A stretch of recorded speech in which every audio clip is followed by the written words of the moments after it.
Unang beses akong nakaranas ng sleep paralysis noong taong 2021. Alam kong sira na talaga ang body clock ko, pero may mga gabing mas grabe kaysa sa normal. Noong panahong iyon, kami lang ng tatay ko ang naiwan sa bahay.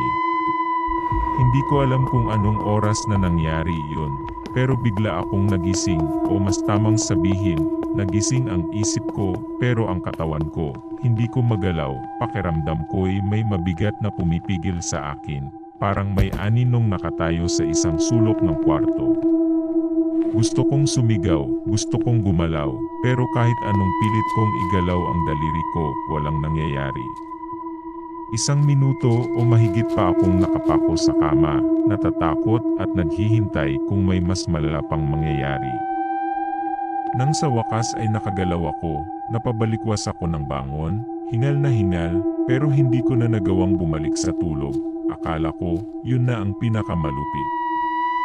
Pero hindi pa pala, naging mas mahirap para sa akin ang grade 1-0 dahil sa sobrang pangit ng oras ng klase ko, dahil session araw-araw.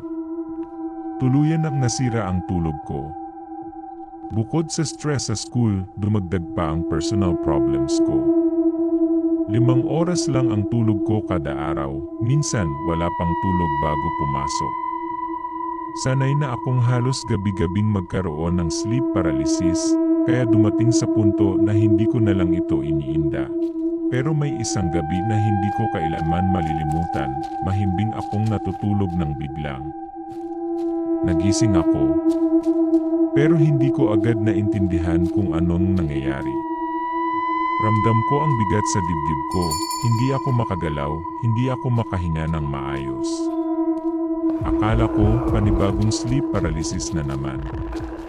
Pero iba ito, dahil sa panaginip ko, naranasan ko ang sleep paralysis. Nanaginip ako na may sleep paralysis ako, sobrang labo. Nasa panaginip ako, pero ramdam ko ang lahat, yung takot, yung kawalan ng kontrol sa sarili kong katawan, pati yung pakiramdam na parang malapit na akong mamatay. At sa panaginip kong yon, may isang babaeng nakatayo sa harapan ko. Hindi ko makita ang mukha niya, pero nakikita ko ang sarili kong katawan, nakahiga, walang malay, parang naghihingalo.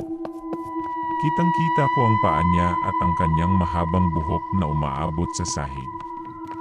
Hindi siya gumagalaw. Nakatingin lang siya sa akin. Pinapanood niya ba akong mamatay? Gusto kong sumigaw, pero walang lumalabas na boses. Gusto kong gumalaw, pero parang unti-unti akong hinihila ng kawalan. Hanggang sa isang iglap, parang nabasag ang lahat, nakawala ako mula sa paralysis at nagising, o akala ko lang, sa panaginip ko, tumakbo ako papunta sa nanay ko, umiiyak. Niyakap ko siya ng mahigpit, nanginginig sa takot. Sabi ko sa kanya, "Ma, may babae sa kwarto ko." Ayoko na. Ramdam ko ang init ng yakap niya. Ramdam ko ang tibok ng puso ko sa kaba.